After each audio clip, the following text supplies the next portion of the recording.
Ngayon nga natutulog ang kapatid ko. May utos pa naman ako, gigisingin ko na. Ay, gising pa pala. So, ayun.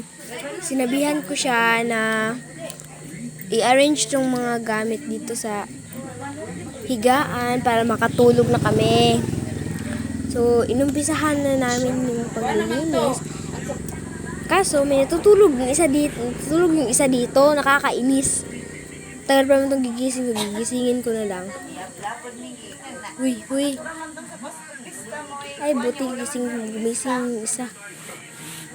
Sinabihan ko siya na lipat muna siya doon. Hehe.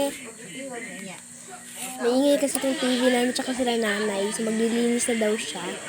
So, nag-start na nga siya maglinis dyan. Bilisan mo naman dyan, te. Bagal-bagal mo naman. Bilisan mo. Baka uwi mo pa naman. So, yun nga, binilisan nga niya. Naka-timelapse nga pala kami.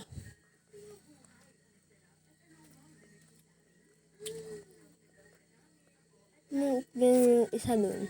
Natutulog. So, ayan. Ay, may nakalimutan pa pala. Akala ko tapos na. Ay ba yun? Ang bagal-bagal na Netflix mawain ko.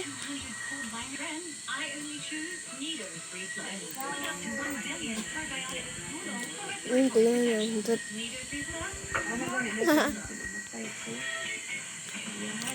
Kumakain pala kami ngayon, guys. Nanonood kami ng Legal Life. Ang bago-bago pa ng isa.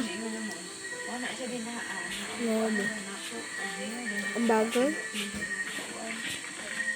So, ito mag-i-enjoy vlog. Good job. Bye. Love you all.